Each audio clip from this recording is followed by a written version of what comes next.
정의가 거기에 충만하였고 공의가 그 가운데에 거하였더니 이제는 살인자들 뿐이로다.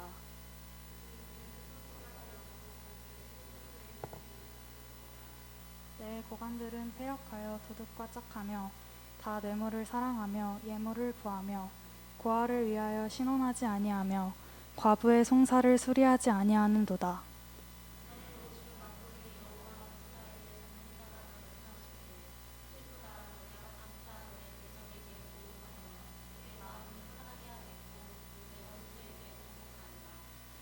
내가 또 내 손을 내게 돌려 내 찌꺼기를 잿물로 씻듯이 녹여 청결하게 하며 내 혼잣물을 다 제하여 버리고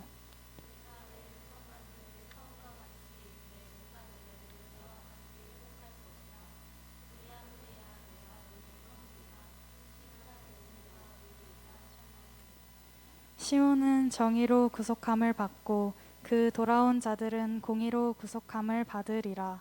아멘. 아멘. 추석 명절 잘 보내셨나요? 전들 많이 드셨나요? 추석에 또 특별히 내가 못 먹었던 음식들을 먹는 시간이잖아요. 그래서 나의 영도, 쉼도 얻는 시간이지만 나의 특별히 육이 살찌는 시간이 바로 명절 아닌가 싶은데 우리 옆에 분들 바라보면서 또 여러분 스스로를 바라보면서 함께 인사해 볼까요? 내가 내 얼굴에 올라온 살만큼 난 너를 사랑해 하면 기분 나쁘겠죠. 그래서 이렇게 인사했으면 좋겠어요. 네 볼에 올라온 살 이면에 숨겨져 있는 너의 모습까지 사랑해. 이렇게 함께 같이 인사했으면 좋겠습니다. 옆에 바라보시면서 함께 축복하는 시간 갖도록 하겠습니다. 해주세요. 네. 사랑이 느껴지시나요? 이거 뭐 그냥 해주는 둥 마는 둥 그런 건 아니겠죠? 네. 어쨌든 간에 여러분들이 하나님의 은혜 가운데서 하나님의 사랑받는 백성임을 여러분이 꼭 기억하시고 함께 하셨으면 좋겠습니다. 혹시 여러분 벌꿀 좋아하시나요? 꿀. 네, 벌러면 벌꿀 좋아하시는 분들 계신데 벌꿀을 만들기 위해서 이제 양봉업자들이 벌을 이렇게 키우잖아요. 그래서 꿀을 생산하는데 양봉업자들이 주의 깊게 여기는 것이 한 가지가 있습니다. 양봉업자들 우리 교회 청년 부모님 중에 양봉을 하시는 분들이 계시긴 한데 그 양봉을 하다 보면 이게 꽃이 있는 거니까 꿀을 따기 채취하기 좋은 곳을 잘 이렇게 포인트를 잘 선정해야 하는 것도 있긴 하겠지만 그 딱 자리를 잡았을 때 양봉업자가 주의 깊게 해야 될 일이 한 가지가 뭐냐면 주변에 있는 거미들을 잡는 거예요. 거미줄 게 벌이 많이 왔다 갔다 하다 보니까 거미들이 이제 많이 진을 친대요. 거미줄이 치기 시작하면 벌이 거기 잡히면 이제 꿀 생산량이 떨어지다 보니까 양봉업자 입장에서는 이 좋은 털을 잡는 것과 함께 그 주변을 돌아다니면서 거미줄 해체 또 거미들을 잡아야 되는 역할들을 하는 거예요.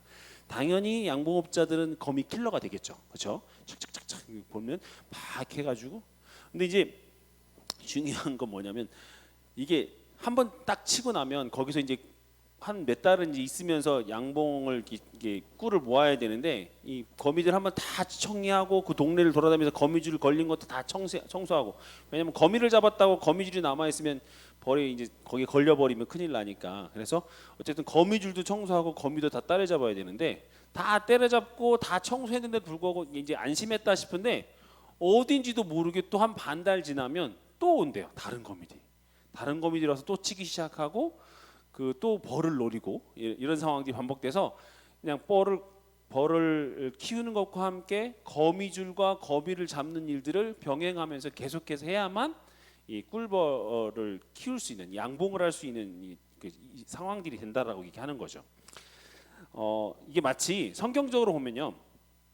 사탄이 우리가 보이지 않는 그 유혹과 우리 그 죄의 거미줄을 우리 영혼을 위해서 계속 이렇게 그물 치고 있는 거랑 비슷한 것 같아요. 아마도 사탄의 거미줄을 쉽게 빠져나갈 수 없죠. 꿀벌의 입장이 만약 우리가 된다면. 그래서 그런 까닭에 그리스도인이라 한다 그러면 사단의 또는 그런 사단의 유혹 또는 거미줄 이런 것들이 옴짝달싹하는 계획들을 빨리빨리 깨달아서 만약에 우리가 걷어낼 수 있는 힘이 없다면 어떻게 해야 되죠? 피해 가야 되겠죠. 그렇죠? 그래야 우리가 거기 잡히지 않고 우리가 죄악의 또는 사망의 그늘에 잡히지 않고 우리 살아갈 수 있는 그런 시간이 되지 않을까 싶습니다. 우리 다시 한번 우리 스스로에게 좀 다짐을 해볼까요? 또 옆에 있는 분에게 한번 인사해 보실까요? 깨어 있어서 죄악의 그물에 걸리지 말자. 한번 같이 인사해 보도록 또는 스스로에게 한번 다짐해 보시기 바랍니다.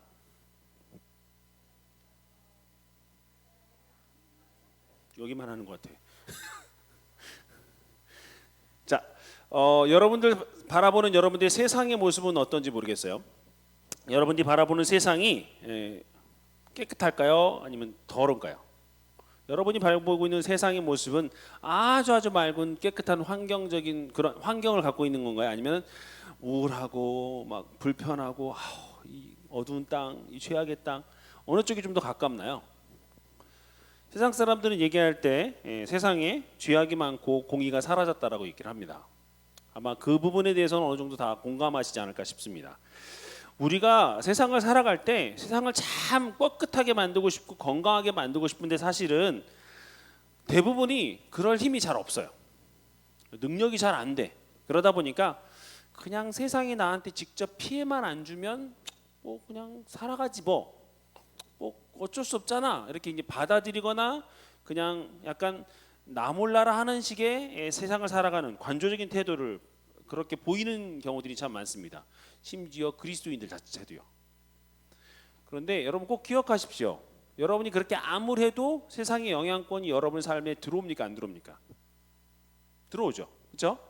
여러분이 아무리 모른 척하고 그냥 세상은 세상이고 난 나야 그냥 내 거 그냥 열심히 잘 살래 내가 그냥 세상이 뭐라든 간에 난 참다운 그리스도인을 살아갈래라고 해도 어느 순간에 내가 알지도 못하게 또는 나에게 상황을 어떻게든 말고 아까 얘기했던 그물을 치고 있는 거미처럼 나의 삶을 얽어매는 것들이 자꾸 생긴단 말이에요. 영향을 받지 않을래야 않을 수가 없어요. 그렇죠? 사진 하나만 보여주시겠어요? 첫 번째 사진. 첫 번째 사진은 어느 사진이죠? 건널목 사진이죠. 그렇죠? 건널목 사진입니다. 사람들이 서 있습니다. 사람들이 서 있는데 만약에 저렇게 빨간 불이 켜져서 사람이 가만히 서 있는데 어쩌다가 한 사람이 무단횡단을 슉 했어요. 한 사람이 무단횡단 딱 하면 사람들이 뭐라 그러는지 알아요? 저 왜 저래? 저 사람 뭐야? 그러면서 한 사람을 그 무단횡단하는 사람을 손가락질하고 수근수근하기 시작합니다. 그죠? 근데 저렇게 똑같이 서 있는데요. 똑같은 상황인데 한 3명 이상이 또 2명에서 3명 또는 한 4명 정도 갑자기 툭툭툭 나가잖아요. 그럼 사람들이 어떻게 하는 줄 아세요? 같이 따라가요.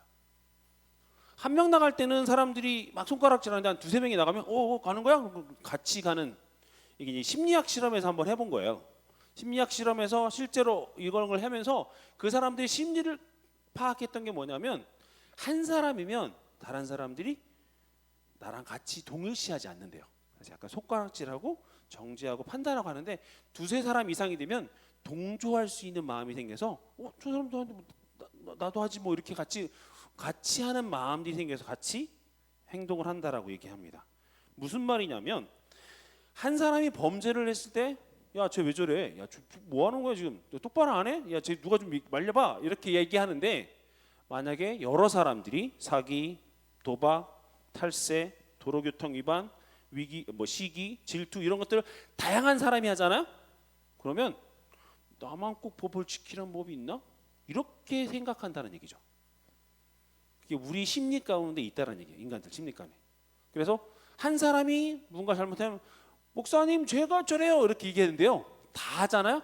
그러면 목사님이 나만 그래요 이렇게 바뀌어요. 다 아는데요 뭐 이렇게 바뀌는 거예요. 그래서 죄를 죄로 여기지 않고 그냥 같이 동조하는 문화 속으로 흘러간다는 얘기죠. 이게 오늘날에만 있는 얘기냐? 그렇지 않아요. 오늘 본문 21절과 23절 이사야가 속한 세상에 보면 이렇게 되어져 있습니다. 여러분 좀 전에 읽었던 그 본문을 제가 새 번역본으로 한번 번역해서 한번 읽어보도록 할게요. 혹시 화면에 볼 수 있으면 같이 보여주시기 바랍니다. 그 신실하던 성읍이 어찌하여 창녀가 되었습니까? 그 안에 정의가 충만하고 공의가 가득하더니 이제는 살인자들이 판을 칩니다. 내가 만든 은은 불순물의 찌꺼기뿐이고 내가 만든 가장 좋은 포도주에는 물이 섞여 있구나. 너의 지도자들은 주님께 반역하는 자들이요 도둑의 짝이다. 모두들 뇌물이나 좋아하고 보수나 계산하면서 쫓아다니고 고아의 송사를 변호하여 주지 않고 과부의 하소연쯤은 귓전으로 흘리는구나. 아멘. 아멘하기 좀 불편한 말씀이긴 하지만 어쨌든 성경 말씀이니까 아멘 했습니다. 이사야가 속했던 세상은 영적으로 혼탁했어요. 거기다가 욕심들이 너무 넘쳐나서 정의가 공의 이런 거 없고 살인자들이 넘쳐났다고 얘기했어요. 무슨 얘기예요? 내 욕심을 채우기 위해서 사람을 죽이는 일까지도 했었던 시기란 얘기입니다. 만문, 물질 만능 숭상이 너무 팽배해서 사기, 위선, 불의 이런 게 난무하고요.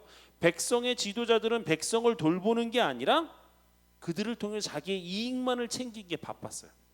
고아, 과부, 연약한 백성들은 나몰라라 했고 돌보지 않았다라는 상황입니다. 만약 여러분이 이런 세상 가운데 살고 있다면, 이런 세상에서 여러분들이 그 나라 국민으로 살고 있다면 여러분들은 어떻게 사시겠습니까? 참 꼴 좋다. 아, 세상 참 보기 좋다라고 얘기하실 것 같아요. 매일매일 어휴, 야, 이거 이런 감탄사나 푸념이 더 많을까요?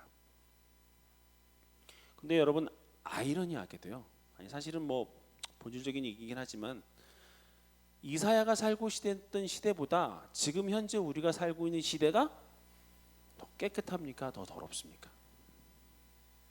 이사야가 살고 있는 이 시대, 지금 얘기했던 지금 흉흉했던 그 죄악의 시대가 지금 우리 살고 있는 시대보다 깨끗할까요? 더 더러울까요?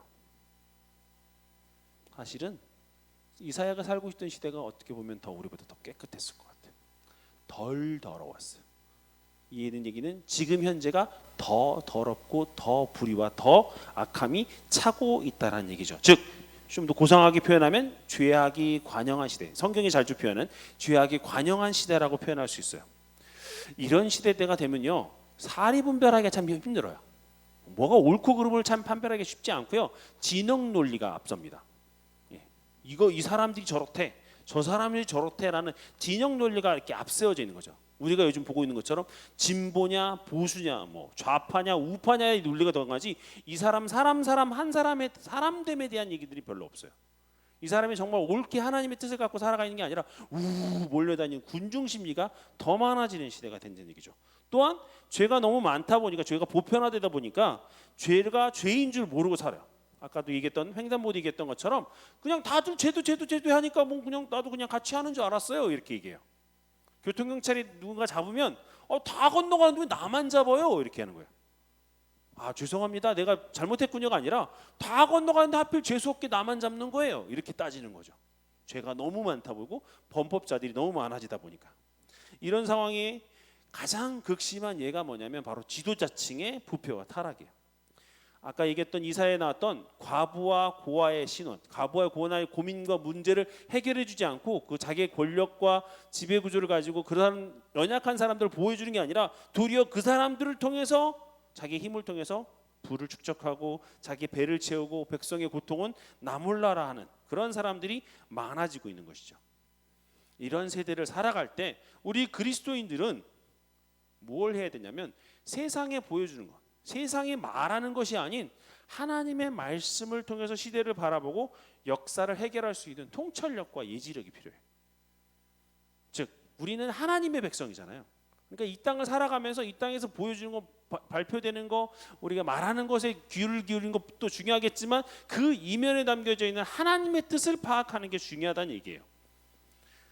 여러분, 세상은 이게 흘러가다 보면 정말 풍성하고 건강할 때도 있었지만 영적으로 막 퇴락하고 힘들 때도 있어요. 그렇죠? 근데 어느 시대건 간에 건강한 그리스도인, 온전한 그리스도인은 하나님 나에게 복을 주십시오, 하나님 나에게 은혜를 주시고 하나님 나에게 평강을 주세요 라고 외치는 그리스도인보다 도리어 세상을 향해 통탄하고 세상의 이 세상의 공의가 땅에 떨어지고 정의가 땅에 떨어진 것이 안타까이 여겨서 아모스에 나온 것처럼 공의가 물같이 정의가 하수같이 흘러도록 하는 일에 내가 한몸 되어서 쓰임받는 일들을 더 온전한 그리스도인들이 많이 했다는 얘기예요. 전 여러분들이 그런 미랄 같은, 정말 한 씨앗에서 썩어져 갈 수 있는 그런 미랄 같은 그리스도인이 되기를 주님의 이름으로 축원합니다. 왜냐하면 이렇게 죄악에 관영한 시대는 그런 참된 그리스도인들을 찾고 있거든요. 참된 그리스도인들을 필요로 하는 시대가 도리어 죄악에 관영한 시대거든요. 바로 지금 우리가 살고 있는 시대예요. 여러분도 아시다시피 성경에서 소돔과 고모라가 뭐 때문에 멸망했죠? 죄 때문에 멸망했습니다. 죄가 많아서 멸망했어요. 근데 성경을 좀 더 자세히 보면 소돔과 고모라가 멸망한 이유가 뭐예요? 그 안에 의인 10사람이 없어서 멸망했어요. 하나님이 조건을 걸었거든요. 아브라함과 기도하면서 뭐라고 그랬어요? 의인 10사람만 있으면 내가 소돔과 고모라 멸망치 않겠다라고 얘기하셨어요. 아브라함이 그렇게 요청을 드렸고, 그래 내가 10사람 있으면 찾아봐라, 10사람만 있으면 내가 멸망 안 시킬게. 결국 소돔과 고모라가 그 당시에 그 엄청난 번영과 물론 타락한 것도 있지만 그렇게 많은 사람들이 한꺼번에 다 불구덩이에 또 소금기둥으로 죽어버릴 수밖에 없었던 이유는 그 안에 의인 10사람이 없어서 그래요. 만약에 여러분이 살고 있는 이 나라, 이 땅, 우리나라가 죄악의 관영한 시대를 살고 있는데 이 나라가 하나님의 심판에 떨어지지 않으면 몇 사람이 필요한 거예요? 최소한 의인 10사람이 필요한 거예요. 의인 10사람만 있으면 우리나라가 무사히 넘어갈 수 있어요. 거꾸로 얘기하자면 우리가 그런 사람이 되었으면 좋겠다는 얘기예요. 바로 여러분들이 그런 역할들을 감당해서 여러분들 때문에 우리나라가 살았으면 좋겠어요. 여러분들 때문에 하나님이 불쌍히 여기셔서 우리나라가 이번에는 좀 지나가는 그런 역사가 일어났으면 좋겠다는 얘기죠. 믿으십니까? 저는 여러분이 그런 가능성 있고 여러분이 미래적인 존재가 될 수 있는 그런 사실을, 그런 역사가 있다는 걸 여러분이 가슴에 품고 살아가기 소망해요. 지금 우리 사회는요, 여러분이 어릴 적하고 지금하고 비교해 보시면 아시겠지만 점점점 더 악해져만 가요. 그건요 사실은 아담과 하와가 살았던 에덴 동산 이후로부터 인류의 역사에서 깨끗해지는 시간보다는 사실은 더 더러워지는 시간만 살아가고 있어요. 중간에 회복하고 다시 한번 리뉴얼하고 종교개혁처럼 다시 한번 부흥의 길을 다시 한번 걷고 우리나라 평양 장대현교회에 있었던 어떤 성령의 사건처럼 다시 회복되는 반환점의 역사가 있었던 적도 있지만 전체적인 역사를 보면 갈수록 더 죄악이 많아지고 갈수록 더 세분화되고 갈수록 더 구체화되고 갈수록 죄악의 깊이는 더 심도가 있게 바뀌어요. 즉 죄악은 더 악해져만 가고 있다는 얘기죠. 우리나라가 세계에서 얼마나 업적 있는 나라인 줄 아십니까? 업적 아닌 업적이 있다면 이런 것들이 있어요. 음란 사이트 접속률 세계 1위예요. 청소년 음주 흡연율 세계 1위예요. 유럽 되게 많이 먹는 것 같죠? 유럽은 13세 이상은 술을 못 먹게 돼 있습니다. 아니 16세 이상은 16세 이전은 술을 못 먹게 돼 있어요. 그건 잘 지켜요. 우리나라만 이렇지. 이혼율 세계 1위예요. 자살률 세계 1위예요. 낙태율 세계 1위죠. 교통사고 발생률 세계 1위예요. 그리고 하나님이 주신 아름다운 이 외모, 성형수술하는 거 세계 1위예요. 육신의 정욕에서 말하는 이 더러운 죄악이라는 거 싸고 찾아봐도 우리나라에 얼마나 많은지 몰라요. 여러분 근데요, 이 죄악들은 누가 옆에서 이렇게 조정하나요? 누가 이렇게 만드는 거예요? 사단이 만들겠죠. 사단이 이 죄악의 그물들을 자꾸 이렇게 펼쳐서 올가매는 사람들이 많아지니까 이런 일들이 생기는 거 아닙니까? 거꾸로 세계에서 가장 죄악으로 주목받는 우리나라, 거꾸로 얘기하면 죄악의 일수인 이 나라가 사단의 역사가 가장 강력한 나라다 아니다? 사단의 역사가 가장 강력한 나라일 수 있는 거죠. 그렇죠? 이런 나라에 여러분 나라예요. 이런 나라에 여러분이 살고 계세요. 축하드립니다. 씁쓸한 얘기죠. 제가 요즘 얼마 좀 된 건 얘기인데요. 나라를 위해서 기도하면 정말 마음이 너무 답답해요. 기도하는 사람들은 아마 느낄 거예요. 나라를 위해서 기도하면 정말 미치고 팔짝 뛸 지경이에요. 예수를 믿는다고 하는 사람들이 나라를 위해 기도할 때 정말 이렇게 있다가는 진짜 나라가 진짜 어떻게 갈지 모르겠구나. 정말 기도하지 않으면 안 되겠구나라고 생각해요. 코로나가 왜 이렇게 닥치는지, 또 우리 세상을 왜 코로나 때문에 이렇게 휩쓸고 가고 있는지, 교회는 또 왜 이렇게 탄압이 되고 비판이 되고 박해의 대상이 되고 있는지 여러분 아세요? 우리나라에 복음 들어온 이후에 교회 예배당이 닫힌 적은요 딱 한 번밖에 없어요. 6.25 전쟁 때도 예배는 매주 드렸어요. 성경학교는 매주 열렸고요. 딱 한 번 언제 했냐면 일제시대 때 신사참배 안 했다고. 즉 종교 탄압이 있을 때만 교회 예배당의 문이 닫혔지 단 한 번도 예배당의 문이 닫힌 적이 없어요. 1910년대 초에 콜레라가 터지고 전염병이 터지고 그때도 다 예배 다 드렸어요. 그때도 그 약이 없었을 때도 예배는 다 드렸어요. 더 조심하고 더 함께 예배하면서 하나님의 은혜를 더 소망했던 적들이 있었어요. 지금은 우리가 왜 이렇게 되는지 모르겠어요. 제가 지금까지 앞에서 한 얘기를 여러분이 좀 들으셨던 분들 눈치채셨는 분도 계셨겠어요. 어쩔 때면 우리는 지금까지 내 삶이 바쁘다, 정신없다, 또 특별히 내가 나서지 않아도 다 잘 되겠지, 어느 순간 잘 흘러갈 거야 라고 은근슬쩍 내가 영적인 긴장을 풀고 세상에 은근슬쩍 묻어가려고 했던 때가 있다면 지금 여러분들 긴장해야 될 때라는 얘기입니다. 특히나 예전 상상도 할 수 없는 일들이 요즘 현실이 되고 있잖아요. 정말 이건 있을 수 없는 일이라고 했던 일 요즘 자꾸 일어나고 있잖아요. 그런 상황 가운데 내가 정말 끊을 거 끊고 버릴 거 버리고 은밀한 거 다 청산하고 하나님이 기뻐하신 뜻대로 정말 온전히 서 있어야 된다는 사실을 여러분이 깨달아야 한다는 얘기예요. 여러분 한번 돌아보시겠어요? 코로나가 우리가 터진 지 사실은 코로나가 작년 후반부부터 터졌는데 실제 우리나라한테 닥친 건 1월, 2월 요쯤이었습니다. 한 7, 8개월 전이에요. 코로나가 닥치기 전과 지금 여러분의 삶에서 여러분의 삶의 기준들, 삶의 여러분의 자세들 변화된 게 있어요? 코로나가 여러분한테 준 영적인 변화들이 있습니까?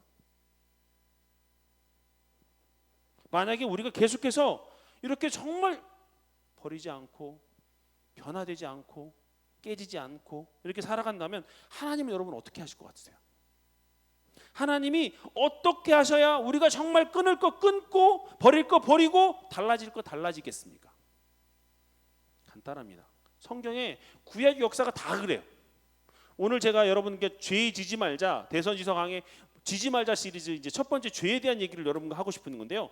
성경의 많은 역사 가운데 특히나 구약의 역사 가운데 하나님이 뭐라고 하셨어요? 니네들 잘못했다, 회개하라라고 얘기하셨는데 백성들이 잘 듣고 회개하면 다행인데 안 들어. 하나님의 말씀을 그냥 귀뚱으로 듣고 그냥 지네들 원래대로 살아. 변하지 않아. 회개하라고 돌이키라고 그렇게 얘기했는데 안 해. 하나님 그 다음 수순으로 뭐 하세요? 그래 그냥 니네도 알아서 살아라 이렇게 하세요? 아니면 그냥 그거대로 회복시키세요? 아니죠. 왕주 시대 때도 그렇고요. 이사야 오늘 본문도 그렇고 예레미야 에스겔도 마찬가지지만 계속해서 더 강한 거 얘기하세요. 처음엔 니네 가만두지 않겠다. 병 주시고 니네 가족 다 멸해버리겠다. 니네 시족까지 멸해버리겠다. 이 나라 다 뒤집어 엎어버리겠다. 계속해서 더한 걸 하세요. 만약에 여러분 지금 여러분의 앞에 내일 오늘 저녁에 서울에 미사일이 딱 떨어져 버렸어.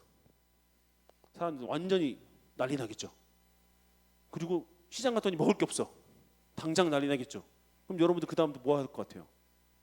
아마 좀 깨어있는 사람들은 예배당 나와서 이제 기도하기 시작할 거예요. 하나님 살려달라고. 아니 꼭 그렇게까지 하지 않아도 돼요. 여러분 정기검진 가는데 의사 선생님이 따라가서 아멘입니다.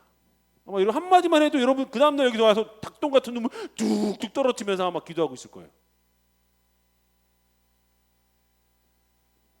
아무리 내가 이런 상황에서 아무리 죄를 지을 수 있는 상황도 안 되고 너무 정말 어찌할 수 없는 그 상황임에도 불구하고 말씀 보는 것도 힘들다고 기도하는 것도 너무 바빠서 못하겠다고 이렇게 세상에 바빠서 내 은밀한 죄들이 계속 살아가고 연역하고 있는 걸 그렇게 살아가고 있다면 여러분 어떠실 것 같아요? 여러분 하나님의 능력이 없으세요? 하나님의 능력이 없어서 여러분 하나님이 여기 있다가 여러분을 갖다 놓고 여러분 평생 하나님 눈치 보면서 막 끼어 있어가지고 기도하게끔 말씀 보게끔 그렇게 못하실 것 같으세요? 여러분 충분히 그렇게 할 수 있어요. 그런데 하나님 그렇게 안 하세요. 중요한 건 뭐냐면 하나님이 그렇게 강제적으로 그렇게 하지 않으신다는 거예요. 그렇게 한다 그러면 다 우리가 몰모트 돼버리게 찬양해 다 같이 찬양하고 우리가 노보트하고 다른 게 뭐 있어요?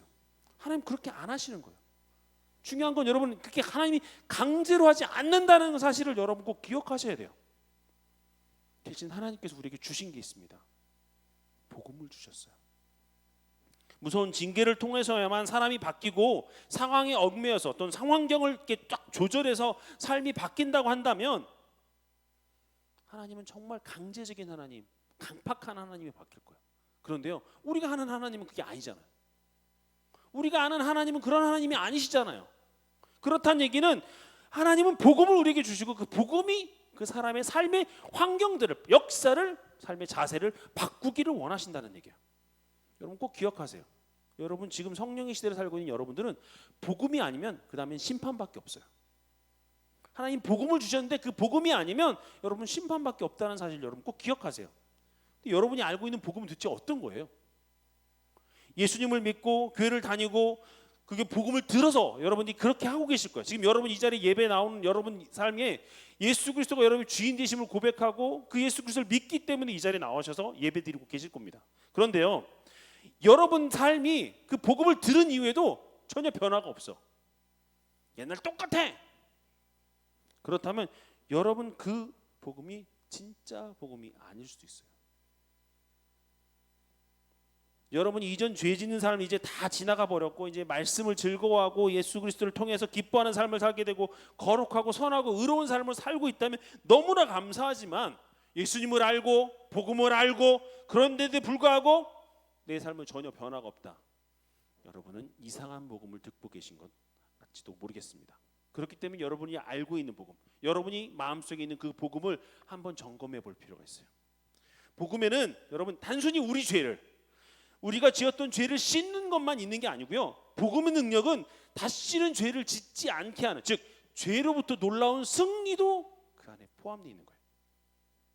히브리서 12장 14절 말씀 우리 함께 같이 읽어볼까요? 히브리서 12장 14절 말씀 함께 같이 읽어보겠습니다. 시작. 모든 사람과 더불어 화평함과 거룩함을 따르라. 이것이 없이는 아무도 주를 보지 못하리라. 아멘. 복음 안에는 모든 사람과 화평하게 하고 의롭게 하고 거룩하게 사는 역사가 복음 안에 있다는 얘기예요. 요한일서 2장 1절에도 너희로 죄를 범하지 않게 하려 함이라. 복음은 우리가 죄를 짓지 않게 하려고 복음의 역사가 있다는 얘기예요. 요한일서 5장 18절도 한번 볼까요?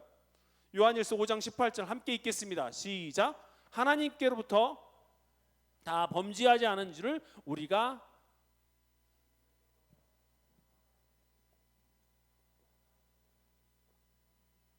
아멘. 성경 분명히 얘기하고 있죠. 뭐라고요? 예수 그리스도를 제대로 믿는다면 이미 죄에서 청산된 삶을 살 뿐만 아니라 다시는 죄와 가까워지지 않는 삶도 복음이 허락한다는 얘기예요. 복음은요, 우리 죄의 몸, 옛날에 옛사람의 몸 이미 복음을 통해 죽었어요. 더 이상 옛사람의 몸 십자가 이미 못 박아서 죽였습니다. 그래서 그게 그 다음에 대가로 뭐가 들어와요? 예수님이 우리 삶 안으로 들어오시죠. 그죠? 예수님이 우리 안에 살고 계셔서 그게 예수님과 함께 동행하는 것이 그게 진짜 복음이에요. 근데 생각해 보세요. 내가 옛사람, 그래 죄의 사람, 죄의 몸, 옛사람의 습관들 다 십자가에 못 박았어. 십자가 못 박고 났더니 이제 예수님이 내 안에 들어오셔서 나의 주인 되어주시고 나와 함께 사셔. 이게 여러분이 잘 알고 있는 갈라디아서 2장 20절 말씀이잖아요. 그죠? 한번 우리 같이 한번 읽어볼까요? 갈라디아서 2장 20절 말씀 같이 읽습니다. 시작. 내가 그리스도와 함께 십자가에 못 박혔나니 그런즉 이제는 내가 사는 것이 아니요 오직 내 안에 그리스도께서 사시는 것이라. 이제 내가 육체 가운데 사는 것은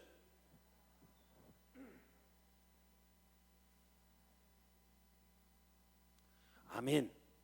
복음은 이제 내가 사는 게 아니라 누가 사는 거라고요? 하나님의 아들이신 예수가 내 안에 들어와 사는 거예요. 하나님의 아들인 예수가 내 안에 들어와 사는데 예수님이 죄를 지을 수 있어요, 없어요? 예수님이 죄를 좋아하세요, 안 좋아하세요? 극렬하게 혐오하시고 예수님 죄 안 지으세요. 그렇죠? 죄 없으시니까 우리를 대신해 십자가에 지으셨잖아요. 그 예수님이 내 안에 들어오셔서 사시는 거잖아요. 예수님 죄를 지을 수 있어요, 없어요? 없잖아요. 그렇죠? 근데 우리가 예수를 믿으면 예수님이 내 안에 들어오셨다는 얘기니까 결국 내 안에 죄 짓는 사람 다 끝났다는 얘기잖아요. 요한일서 아까 5장 18절 말씀 다시 한번 보면 뭐라고 돼 있어요? 하나님께로부터 난 자는 다 범죄하지 아니하는 줄 우리가 아노라. 또 하나님께로부터 나신 자가 그를 지키심에 악한 자가 그를 만지지도 못하리라. 하나님께로 나타내고 있으니까 우리는 범죄하지 않는 줄 안 돼요. 그리고 하나님의 아들이신 예수가 우리를 지키셔서 악한 자가 사단이 우리를 만지지도 못하게 만들어 주신대요. 그렇죠? 이게 예수 믿는 거예요. 이게 예수의 능력이 나타나는 거고 이 정도 살아야 진짜 믿음 있는 사회의 삶이에요. 자, 여기서 이제 의문이 들 거예요. 그럼요, 목사님, 그러면 내가 예수님 믿고요, 예수님이 내 안에 사시고 있는데 난 여전히 죄 짓잖아요. 대체 왜 그런 거예요? 그렇죠? 예수님 들어오셨는데 나 죄 안 짓고 사는 사람, 죄로부터 완전히 자유하고 극복하고 난 죄는 더 이상 멀어진 삶을 살고 있다. 없잖아요. 그렇죠? 말씀을 전하고 있는 저도 마찬가지거든요, 사실은. 그렇다는 얘기는 우리가 한번 생각해 봐야 돼. 그럼 예수님이 내가 죄 지을 때 나를 지켜주지 않으시는 건가? 아까 본문 분명히 뭐라고 그랬어요? 요한일서 5장 18절에 예수님이 지켜주신대요. 그런데도 불구하고 나는 왜 안 지켜주시지? 내가 죄에 넘어질 때마다, 유혹에 넘어질 때마다 왜 그냥 두셔서 죄에 넘어지게 만들고 유혹에 넘어지게 만들고 왜 죄만 늘어나게 만들어 주시지? 왜 하나님 날 지켜주지 않으시지? 이렇게 의문을 가지실 수도 있을 거예요. 제가 답을 알려드릴게요. 예수님이 여러분을 지켜주지 않는 게 아니라요, 여러분이 예수님의 영역을 차단해 버린 거예요. 예수님 역사하지 않게끔 여러분이 미리 막아놔 버리신 거예요. 그래서 예수님이 손을 쓸 수가 없는 상황이 돼버린 거예요. 왜요? 자, 예수님이 여러분 마음 안에 계신 거 여러분 믿으십니까? 예수님이 여러분 마음에 찾아오셔서 여러분의 삶의 주인 되어주신 거 여러분 믿으십니까?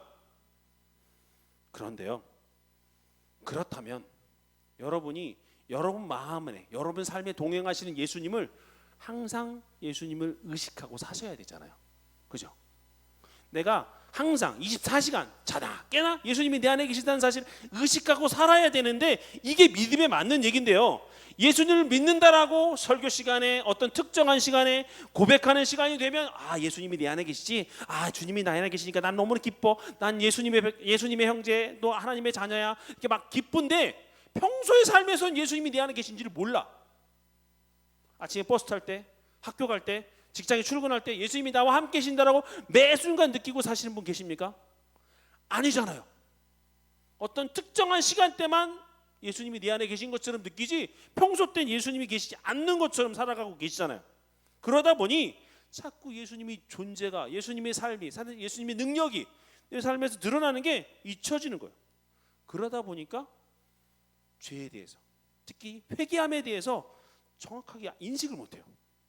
여러분 저녁에 하루를 마치고 저녁에 집에 들어가면서 몸 씻으시잖아요. 샤워도 하고 몸에 있는 머리끝부터 발끝까지 깨끗이 씻어내면서 여러분 하루에 잠자리 전에 여러분이 하루에 지었던 말로, 마음으로, 행동으로 지었던 죄 얼마나 회개하세요? 몸을 씻는 것보다 더 중요한 게 죄를 씻는 거 아닙니까? 요한일서 1장 9절의 말씀에 보면, 만일 우리가 우리 죄를 자백하면 그는 미쁘시고 오르사 우리 죄를 사하시며 우리를 모든 불의에서 깨끗하게 하실 것이요 라고 말씀하고 있어요. 우리가 죄를 자백하면 우리를 깨끗하게 해주신대요. 뭘 깨끗해야 되는 거예요? 우리의 마음을 깨끗해야 하고 우리의 영혼을 깨끗해야 되는 거잖아요. 우리가 깨끗함 받아야 되는 것 이유 당연한 거 아니에요? 주님 계신 곳 가려면, 주님과 동행하려면, 진짜 하나님을 믿는다면 그렇게 해야 되겠죠. 회개가 없는 삶, 그게 문제예요. 왜 회개가 없을까요? 왜 사람들은 회개를 하지 않을까요? 여러분, 내가 길 가다가 사람이 툭 부딪혔어요. 그럼 뭐 해야 돼요? 죄송합니다, 미안합니다 하죠. 그죠? 내가 만약에 예찬이한테 뭔가를 줘야 되는데 예찬이한테 실수를 안 줬어. 예찬이가 마음이 불편해. 그럼 그걸 내가 예찬이의 마음을 알면 어떻게 해야 돼요? 예찬아 미안해. 내가 깜빡했어. 제가 주중에 오늘 결단 찬양 미리 주기로 했는데 그 깜빡고 있어가지고 어제 겨우 얘기하고 정신없이 보내줬어요. 제가 약속해놓고 제가 까먹었어요. 그래서 미안하다고 그랬어요. 근데 만약에 제가 예찬이가 안 중요도 없어, 지가 알아서 하든 말든 내가 그럼 사과해요, 안 해요? 내가 상대방한테 미안합니다, 죄송합니다, 사과를 한다는 얘기는 뭐예요? 상대방의 존재를 의식하고 있다는 얘기죠. 그죠? 상대방의 존재가, 상대방의 감정이, 상대방의 표현과 상대방의 삶의 공간들이 겹치다 보니까 불편해서 미안합니다, 죄송합니다 하는 거잖아요. 그렇죠? 상대방이 의식돼서 내가 사과를 하는 거잖아요. 예수님한테 회개하는 어떤 거 하는 거예요? 똑같은 상황입니다. 예수님한테 내가 회개 왜 안 하는 거예요? 예수님이 내 안에 살아계시다라고 우리가 감정 이렇게 설교 교리 시간에 또 성경을 볼 때는 얘기하는데, 삶에서는 예수님이 내 안에 살아계시다는 걸 잘 인식을 못해. 그러다 보니까 예수님한테 회개 안 하는 거죠. 어느 순간 한참 지나서 하는 거예요. 회개합시다라고 금요기도 시간에, 또 어느 시간 부흥회 가서, 또 우리가 수련회 시간에 얘기하니까 막 6개월 전 얘기 회개하고 있고, 그런 상황인 거죠. 여러분 기억하세요. 내가 예수님이 나와 함께 하신다는 것을 24시간 항상 느끼고 있는 사람은 주님께 회개하는 시간이 너무 많아질 수밖에 없어요. 주님, 내가 아까 그 말을 하면 안 되는데 그만했네요. 주님, 제가 아까 그 마음 품었으면 안 되는데 주님 죄송합니다. 주님, 내가 이 감정, 헤아릴 수 없는 이 감정, 왜 이렇게 자꾸 빠지는지 모르겠어요. 죄송합니다. 오늘 하나님 제가 말씀 안 보고 오늘 하루 시작했네요. 오늘 하나님 바쁘다고 기도도 못하고 시작하고 있어요. 하루 살면요, 매일 주님을 의식하면 회개할 거리가 너무 많아. 계속해서 주님이 내 안에 계시고 나와 함께 동행하신다 생각하면 섣불리 뭘 하기도 겁나고 했다 취소해도 혹시라도 이게 하나님 마음 거스릴까 불편해할까 회개할 거리가 계속해서 나오는 거예요. 예수님을 모시고 살면 예수님이 함께 한다면 다 그렇게 돼요. 성령학자로 유명한 A.W. 토저 목사님이 계세요. 그 토저 목사님이 쓴 책을 여러분 혹시 나중에도 보시면 좋을 텐데요. 참 성령론에 대한 얘기들을 간단하게 깔끔하게 잘 써놓으신 책이 많습니다. 예, 그런 거 한번 꼭 보세요. 어쨌든 그분이 초대교회 때 성령님이 떠나시게 되면 초대교회 90%가 다 마비될 거다 그랬어요.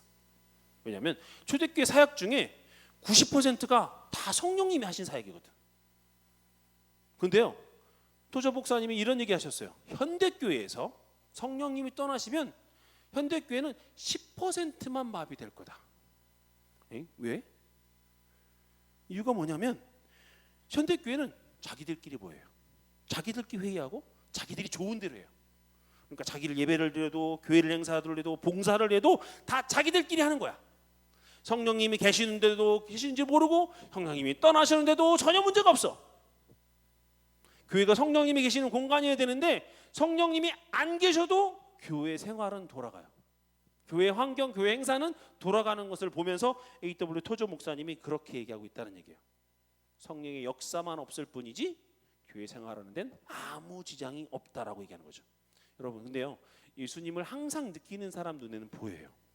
주님이 함께 계시는 것과 함께 계시지 않는 것의 차이를요. 안타깝게도 현대교회는 특히나 우리들은 지금 예수님이 얼마나 나와 함께 계시는지에 대한 의식에 대한 개념들이 없어요. 주님 은혜를 간구하고 주님과 동행하고 싶다는 말은 하지만 실제로 표현이나 그 말에 대한 것 뿐이지 실제로 삶에서 그렇게 연결되는 게 없다는 얘기예요. 여러분 꼭 기억하셨으면 좋겠어요. 예수님께서 우리를 죄에서 지켜주지 못하는 것은 우리가 주님을 향해서 올바른 회개를 하지 않았기 때문이에요. 올바른 회개라는 것은요, 회개할 대상인 예수님을 온전히 바라보면서 하는 회개를 말해요. 그냥 내가 불편해서 내가 여기서 끝나기를 하는 게 아니라 예수님을 바라보는데 회개의 핵심은 있는 거예요. 어떤 사람들은 하나님의 징계가, 하나님의 심판이 무서워서 회개하는 사람도 있어요. 물론 무서운 얘기죠. 하나님 심판 앞에서 누가 회개하지 않을 사람이, 자신할 수 있는 사람이 누가 있겠습니까? 저라도 하나님 회초리 주시면 당장 엎드리고 할 것 같아요. 그죠? 징계는 당연히 무서우니까 하나님 앞에 회개하는 걸 할 수 있어요. 근데 문제는요, 하나님 회초리를 매번 안 드시거든요. 그러니까 징계로 인한 회개는 한계가 있다는 얘기예요. 징계를 떠나면, 징계가 안 보이면 다시 옛날로 돌아가는 잘못된 습관이 우리한테 있다는 얘기죠. 그래서 우리가 문제인 거예요. 사진 하나만 더 보여주실래요? 여러분이 알고 있는 영화 미양입니다. 옛날 영화인데요. 이 영화를 보면 영화의 결말쯤에 자기 아들을 죽인 그 살인범이 감옥에 갇혀 있는 그 죄수를 만나러 이 전도연이 찾아가요. 그리고 전도연이 겨우겨우 정말 진짜 힘들게 죄인을 용서해야지, 내 아들을 죽인 범인을 용서해야지 하는 마음으로 거기를 가는데요. 정말 힘든 마음으로 갖고 가죠. 근데 그 안에서 어떤 일이 벌어지죠? 감옥에서 그 죄수가, 자기 아들을 죽인 그 죄수가 복음을 들었대요. 그리고 하나님이 나를 용서해 준 걸 경험했대요. 그리고 그 얘기를 쫙 해요. 그리고 나서 전도연이 밖으로 나오면서 하나님을 저주하면서 울부짖어요. 그때 전 이 밀양 영화를 처음 보면서 얼마나 충격이었는지 몰라요. 이게 막 소름이 끼칠 정도로 충격이었어요. 왜냐하면 이게 마치 한국 교회 같았거든요. 가해자와 피해자가 있는데 피해자가 용서도 안 했는데 가해자가 이미 용서받았대. 스스로 용서받았다고 자기 자유에, 죄악에 대한 부분에 있어서 처절하게 깨우치고 돌아서야 되는데 그게 아니라 나 이미 용서받았어. 하나님이 날 용서해 주셨어. 하나님이, 그 사랑의 하나님이 나를 이렇게 용서해 주셨어. 나 이제 자유해라고 스스로 자유하고 얘기하고 있는 거죠. 여러분, 이건요 회개가 아니라 자기 확신이에요. 구원을 받는 데 있어서 로마서 1장에 나오는 이신칭이 믿음으로 구원받는 거 너무 중요합니다. 맞아요. 그런데요, 이건 자칭 셀프 구원으로 끝날 수 있어요. 여러분이 믿는 건 맞아요. 근데 구원의 주관자는 누구십니까? 여러분입니까? 하나님이십니까? 하나님이시잖아요. 여러분이 구원 받고 싶어요. 구원 받을 거예요. 구원 받고 싶다는 간절한 마음이 믿음으로 형성되는 거 너무 좋아요. 하지만 구원의 핵심, 구원의 가치, 구원의 존재는 하나님이 가지고 계세요. 내가 마치 지금 현재 다 구원받은 사람인 것처럼 그렇게 살고 있는 거 마음가짐은 좋은데요, 실제로 행함까지 이어지지 않는다면 여러분 셀프 구원일 수 있어요. 요즘 유명하죠. 뭐 식당 가면 다 셀프, 물은 셀프, 반찬도 셀프, 젓가락 숟가락 다 셀프, 공깃밥도 셀프래. 구원도 셀프인 걸로 알아요. 여러분, 구원은요, 한 번 구원받았다는 사실을 잊지 않고 해서 그 가지는 마음가짐 중요하긴 하지만요, 여러분이 스스로 셀프 신앙에서 벗어나서 공적 신앙의 열매를 획득하기 위해서 확인할 필요가 있어요. 즉 내가 하나님 앞에 살아있는 존재로 열심히 정말 믿음의 자녀로 건강한 하나님의 백성으로 살아가는지를 내가 매 순간 확인해야 한다는 거예요. 그래야 내가 살고 우리 공동체가 살고 이 나라 이 민족이 살고 나로 인하여서 이 나라가 소돔과 고모라처럼 멸망하는 일이 없어지는 그런 역사가 일어나는 거예요. 이사야를 1장을 오늘 봤지만 후반부에 65장 1절에 7절에 보면 비록 선민일지라도 우상 숭배와 악을 행하는 이스라엘 패역한 백성들을 향해서 하나님이 심판이 있을 거라고 말하고 있어요. 이미 이스라엘 백성들은 자신들이 선민이라고 얘기해요. 하나님이 택한 백성, 하나님이 어디 가든지 지켜주는 백성, 하나님이 함께하는 백성이라고 얘기하는데요, 이사야의 마지막에 가면 하나님께서 너희들 심판할 것이다라고 얘기해요. 너희들 그렇게 하나님과 이 우상숭을 같이 섬기고 있으면 너희들 내가 심판할 것이다라고 얘기하거든요. 무슨 얘기예요? 선민이라고 구원받는 게 아니에요.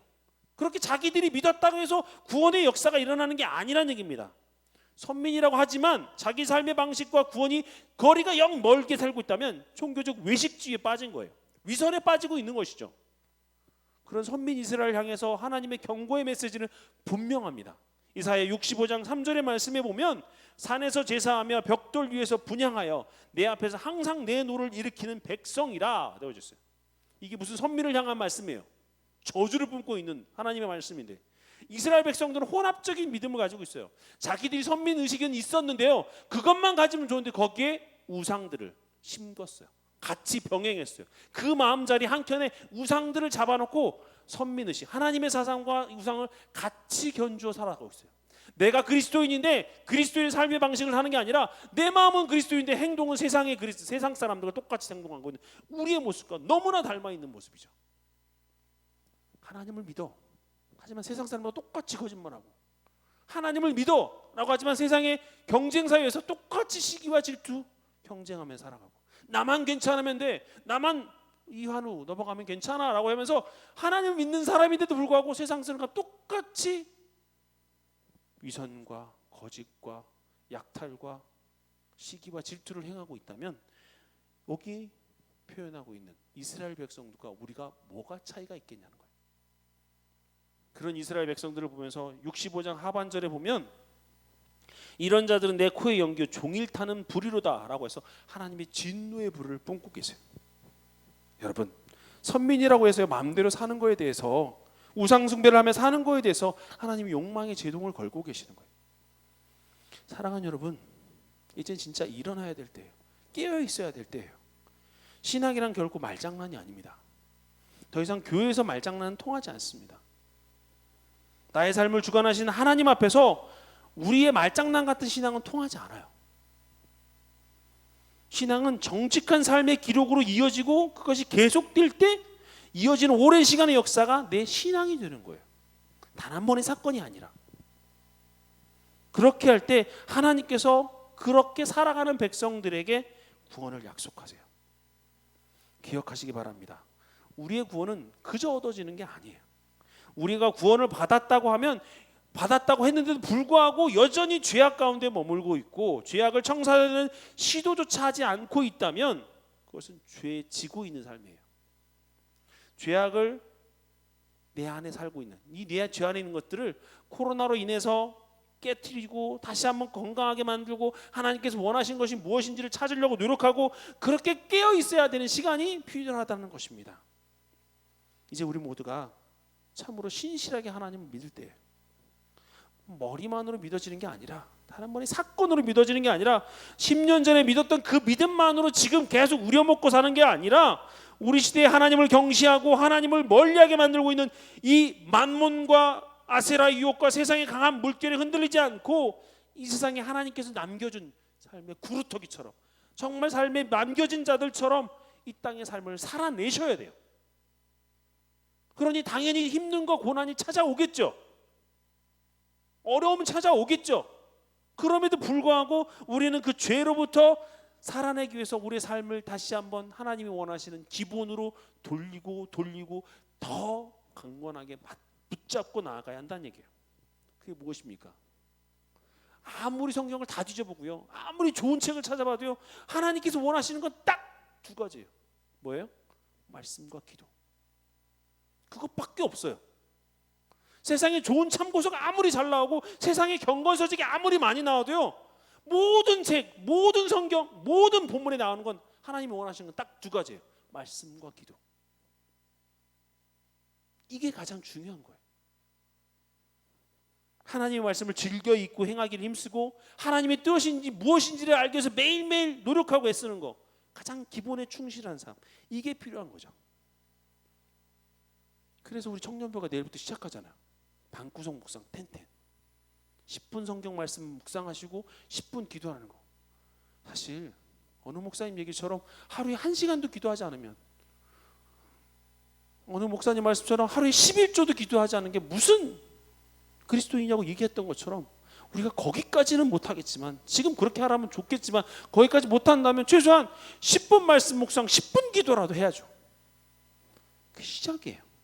가장 기본으로 돌아가는 시작, 내일부터 하셨으면 좋겠어요. 그래서 하나님께서 정말 나한테 예배하는 자가 어디 없나라고 찾을 때, 주님 저 여기 있어요, 제가 예배할게요, 이렇게 외치는 여러분이 되셨으면 좋겠어요. 하나님 나 좀 봐주세요, 내가 예배할 테니까 하나님 제 예배를 받아주세요. 그렇게 자신 있게 하나님 앞에 나설 수 있는 여러분 되셨으면 좋겠어요. 그 영혼에 하나님이 새하늘과 새 땅을 허락하실 줄 믿습니다. 그 삶에 더 이상 죄에 지지 않고 죄로부터 거듭난 살 길을 다짐하는 그런 우리 모두가 되기를, 그래서 하나님의 은혜와 평강이 더 넘쳐나서 세상에서 축복의 통로로 사용되는 우리 모두가 되기를 주님의 이름으로 축원드립니다. 이 시간 함께 말씀을 가지고 기도했으면 좋겠습니다.